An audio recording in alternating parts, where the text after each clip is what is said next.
I'd like to take a moment to thank my channel members. Thank you. It's continued support like yours that keeps this channel growing. And if you haven't already, please consider joining today. Hello and welcome, I'm Bert the Stormtrooper, and today we're going to be taking a look at the Transformers Beast Wars Pterosaur, and I love this toy. This is a reissue released in the summer of 2022. It is brand new, starting to hit store shelves right now as of the time of this recording, and it retails for approximately $25. I just picked this one up from my local store yesterday, and I'm super excited about this one because Pterosaur was one of the figures I never got when I was collecting Beast Wars. And then for some reason, I don't know why, this is one of those figures that was fetching a high price. So what I ended up doing, you guys have seen this probably on my channel before, is I just made my own. I made a custom. I got one of the many repaints. I got a Laserbeak figure for about $3, I think it was. And I just repainted it and made my own custom Pterosaur, which I absolutely love. I think that figure came out great. I've always been super happy with it, but it's really nice to have an official, actual one that was actually molded in the right colors, and I don't have to worry about paint scratches or anything like that. So this is actually going to be really, really nice. So here we have Pterosaur in his packaging. I love the callbacks to the original packaging. It's not an exact reproduction of what the original packaging was. So, you know, when you see this, you know that whether you're getting a reissue or you're getting an original one. I like that, but they still managed to keep it very vintage looking, and it would fit right in with any collection. It just absolutely hits all the spots for me. It checks all the right boxes. You got the Pterosaur figure, or the Pterosaur name up here on the top, the Beast Wars logo right there. You got some really cool artwork of Pterosaur right there firing away at some Maximals. You got that red scaly dragon looking thing in the back with that eye right behind where the figure is at. Really cool.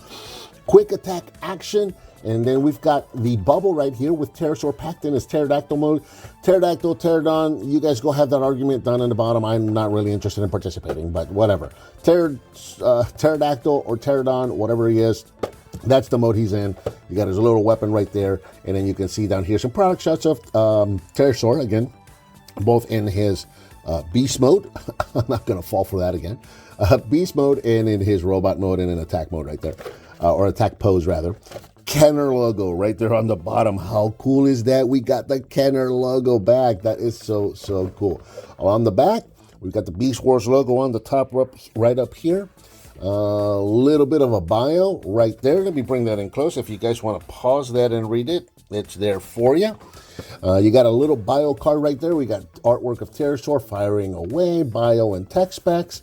And then we've got our instructions are right here. You got a little dotted lines right there, just like we did back in the day. You could cut these up and just kind of make your own little figure cards, bio cards, instruction cards, and just kind of save those away if you wanted to. Kenner print down here on the bottom. Super, super cool. That's about it for the packaging. Let's get him opened up and check him out.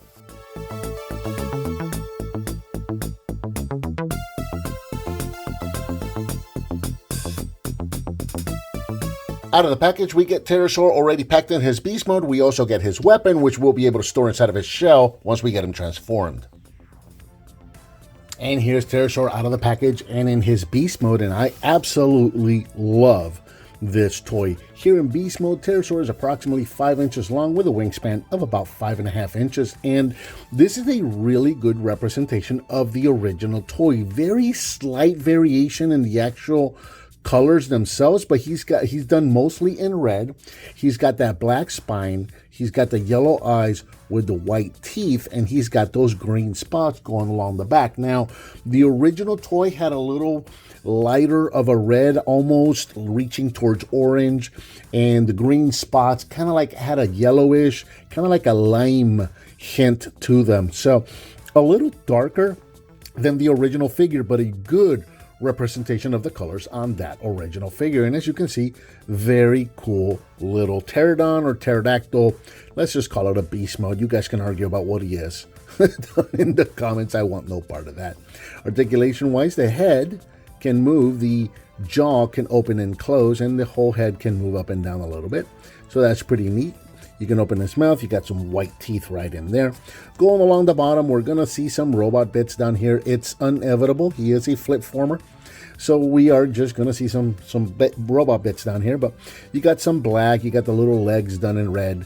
down in there, and then you got some robot legs right there with the blue details right there. Really, really neat. Absolutely love this mold. A couple of comparisons. Here he is with my own custom version of him. Again, this one started life out as a laser beak, which was a blue repaint of him. And yeah, really happy with the way that turned out. Really happy with the beak. I don't know, why did I go with it? Did he have... I don't remember, but I'm guessing he had a yellow beak on the show. If I painted him yellow, if I painted the beak yellow, he must have had a yellow beak on the show. I just don't remember off the top of my head right now. And I gave him the green eyes with the pupil and whatnot. But yeah, I've always been really happy with my own representation of, or my own version of him. But there you go, so you can see what the two of them look like together. Here he is with a more recent, another reissue of a Beast Wars figure. Here he is with Cyber Shark, so you can see what the two of them look like together. There you go. Now, transformations for Pterosaur is obviously very simple. He is a flip former. So we're going to start right down here at the bottom. The kneecaps for the little beast legs right there, they're tabbed into the bottom of the wing right there. Just a soft tab, nothing too solid. Just go ahead and pull those out and then flip his feet up and then flip the whole piece forward.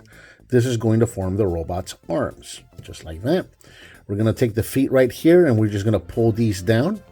And these are tabbed in. There's two little tabs here at the bottom of the beast mode that tab into the back of his shins right there. Now, finally, we're going to take the whole head of the beast mode right here. We're going to pull it up and over on this hinge. That is a little tight, but that is spring-loaded, and that is going to cause the entire figure to do the following. Just like that, and that pretty much is going to finish off the transformation. We're going to put that back there again. I'm going to talk about that in just a moment. Straighten out his feet, get him standing straight, and here is Pterosaur in his robot mode. And in robot mode, Pterosaur stands approximately 4 inches tall at the top of the head, 5 if you want to go to the top of this beast mode head tip right here. Now, what you're seeing with mine, it's kind of a complaint that I have, and I don't know if this is an issue with just my copy or if this is going to be inherent with just this reissue altogether. But I seem to have very loose joints on mine. As you saw, the weapon just fell right out. The weapon does store right here behind his neck. It just stores right away, and the barrel is very loose and rattly. So you can just hear that rattling. You can see that his legs, he tends to be back heavy by nature.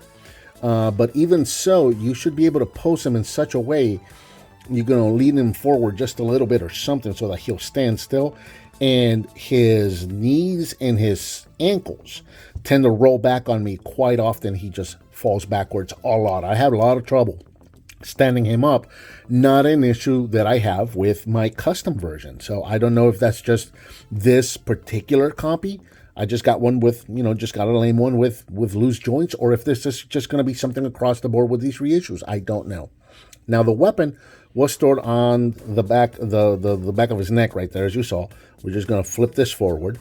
And like you saw, like I said, this is very, very loose on me. Once you flip it up and over, though, it kind of sits a little better there, and it holds a little better. So at least there's that. And we can go ahead and put that in his hand right there. And if I can get him to cooperate and stand straight, we can check him out in all of his colors. Let me see if I can get the light a little lighter here. And again, he is a very good representation of that original toy. See what I mean? It's just, yeah, this has not been a fun figure to try and shoot because I just can't get him to cooperate, especially on camera. But I'm trying to get him to stand there so that we can take a look at his colors. So again, a good representation of that original figure. Again, you got the black body, you got the black legs now, the black hips, the black legs, yeah, mostly black there.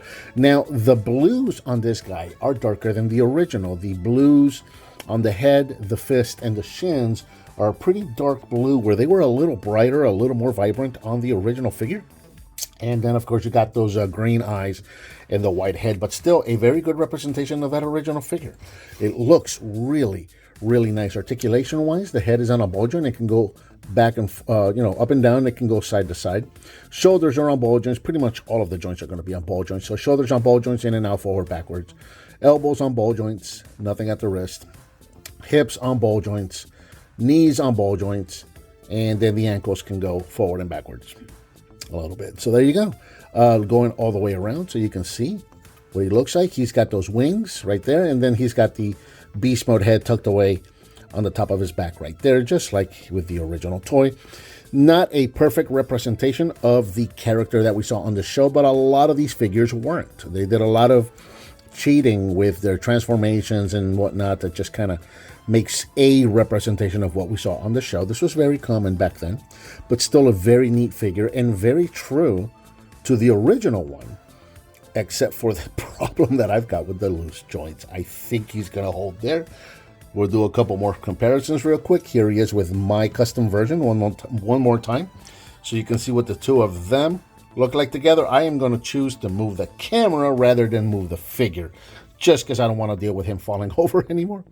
But there you go, so you can see what the two of them look like together. Now, it is of note, there is a major mold change that I've noticed between the two. There's just, I can't help it. I'm going to have to move the thing.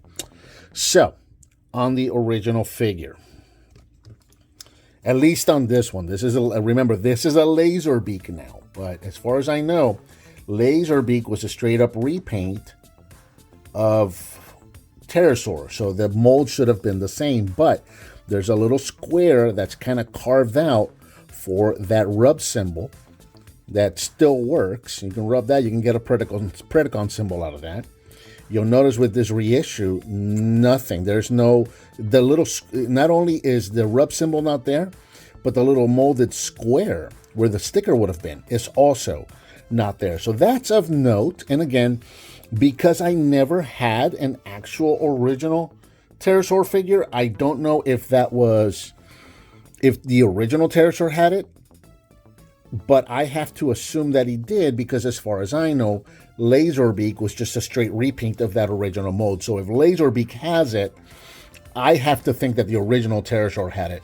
This reissue does not. Something of note. So there he is with my custom. One more time, here he is with Cybershark, so you can see what the two of them look like together. Just a more current reissue, so you can see what they look like. And I always keep this guy around in case of emergencies, just in case my dog runs out of pills. Here he is with G1 Optimus Prime, so you can see what the two of them look like together. All right, so yeah, I'm pretty happy with the fact that I was able to finally get myself an official Pterosaur figure. He's been missing, obviously, from my collection for quite some time, so much so that I had to make a custom of it. Pretty happy with my custom, but also pretty happy to get an official one that I don't have to worry about paint scratches or, you know, chips or anything like that, or having to go back and touch up every once in a while. So it's very neat to be able to have this figure. Unfortunately, as you see on mine, you can see the barrel is kind of bent there. That joint is super loose. The leg joints are super loose. I hope that that is an issue with my figure and that that's not going to be a thing with all of the reissues for this figure. So hopefully, if you get it, yours will be better. If it is, go down in the comments and let me know. And I think that about does it for the Transformers Beast Wars reissue Pterosaur. Thank you so much for watching, and I'll talk to you next time.